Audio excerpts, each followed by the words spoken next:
un vero e proprio piatto unico a base di formaggio, petto di pollo sminuzzato e fagioli, una versione messicana dei nostri cannelloni al forno, le enchiladas. Ora prepariamo l'impasto per le tortillas con cui poi faremo appunto le enchiladas. Allora, mettiamo sempre nella ciotola della planetaria munita di frusta K la farina di mais bianco. Questa è una farina particolare fatta proprio per fare le tortillas. Uniamo anche un po' di sale e poi ci serve anche un cucchiaio di olio di girasole. L'acqua è un'acqua calda, quindi l'ho scaldata al microonde, potete scaldarlo ovviamente anche in un pentolino. Adesso azioniamo la macchina e uniamo l'acqua con l'olio dentro la planetaria.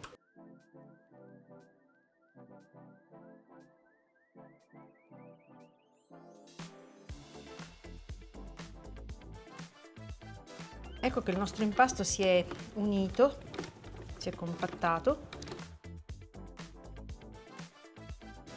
Ribaltiamo il nostro impasto, il composto sul piano di lavoro e poi dobbiamo praticamente porzionare l'impasto facendo delle palline da 150 grammi l'una.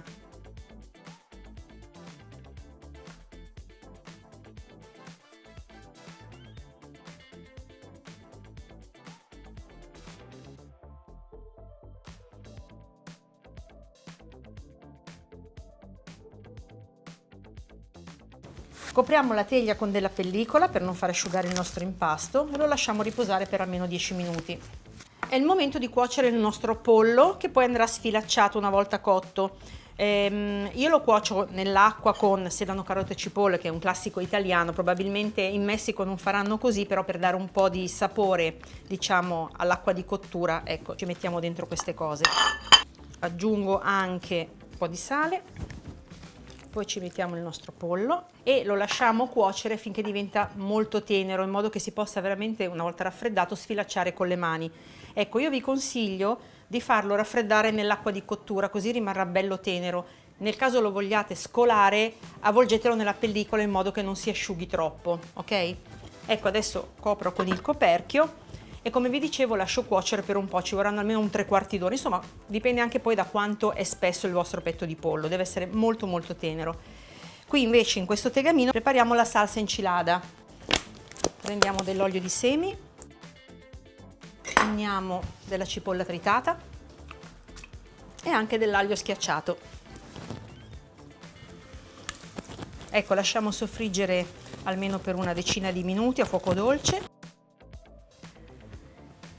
Ecco, nel frattempo che la nostra cipolla e l'aglio friggono, io pesto i semi di cumino che mi serviranno da mettere sia nella salsa che nel ripieno.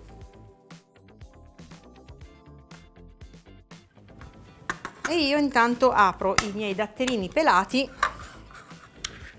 che metto in pentola insieme alla cipolla e all'aglio.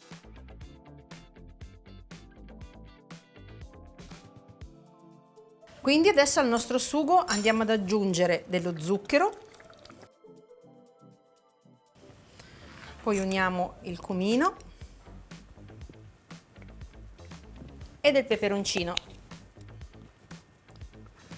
e ovviamente un po' di sale. Ecco, ora dobbiamo lasciare cuocere un pochino, asciugare ed addensare la salsa per almeno un 10-15 minuti. Eccoci qua con gli ingredienti del ripieno. Qui ho sfilacciato il mio pollo, il petto di pollo, vedete? Basta prendere la carne e effettivamente tirarla in questo senso per fare dei filacci. Qui c'è la mia salsa enchilada, ne prendo un paio di cucchiaiate.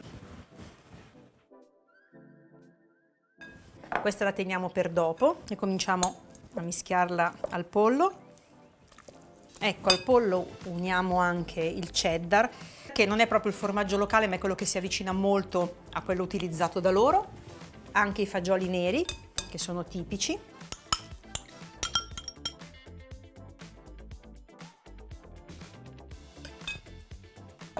E adesso dobbiamo unire un po' di spezie, c'è del peperoncino, del coriandolo, ovviamente sono tutti in polvere, dell'origano, e il nostro cumino che abbiamo macinato. E poi immancabile il pizzico di sale.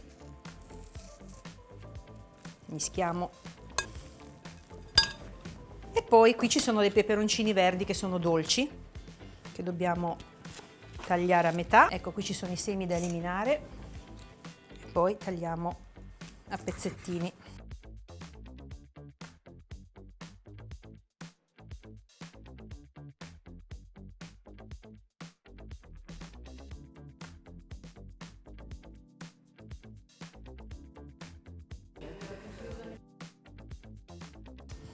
E adesso tritiamo invece un po' di coriandolo fresco.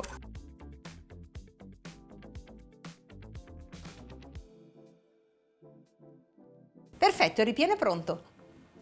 Ecco, già cotto le mie tortillas, come vedete le ho impilate una sull'altra e le ho coperte con la pellicola, è molto importante perché altrimenti si asciugano e poi si crepano. E adesso vi faccio vedere come è meglio stenderle, perché questo è un impasto che tende molto a creparsi con, diciamo, con l'andare del tempo. Quindi prendiamo 2 fogli di carta forno.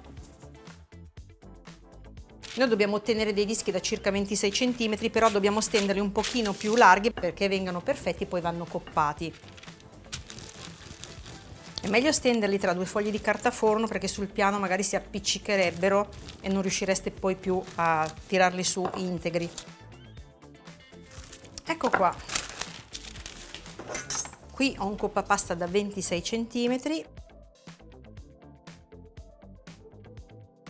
Qui ho diciamo la mia padella. Questa in realtà serve per fare le crepe, ma è molto comoda appunto anche per le tortillas. È già calda.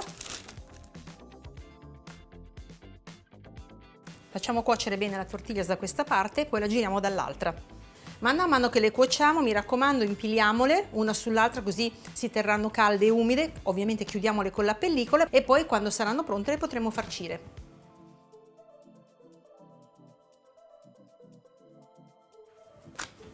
Ecco qua, diciamo che anche la nostra tortiglia si è pronta, la mettiamo sulle altre. E ovviamente dobbiamo distribuire il ripieno per 8 tortillas.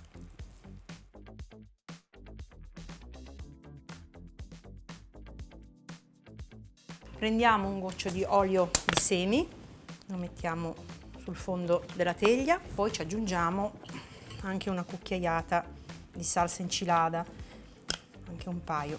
Ecco, facciamo come faremo noi a casa, insomma.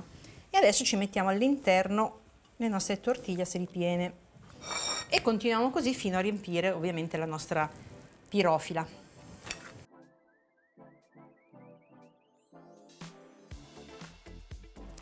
Ed eccoci che la nostra teglia è tutta piena, ma dobbiamo ancora mettere il sugo sopra, quello che ci è avanzato.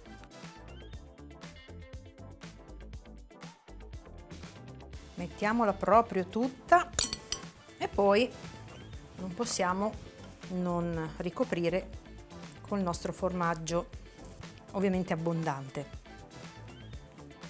Adesso possiamo mettere le nostre enchiladas nel forno, magari potete metterle sotto al grill del forno a 190-200 gradi per 10 minuti, in realtà si deve solo sciogliere il formaggio e riscaldare tutto quello che è già cotto all'interno.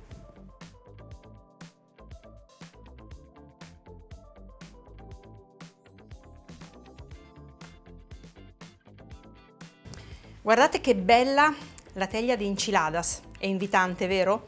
Proviamo a prenderne una e a metterla sul piatto. Si merita proprio una bella foto.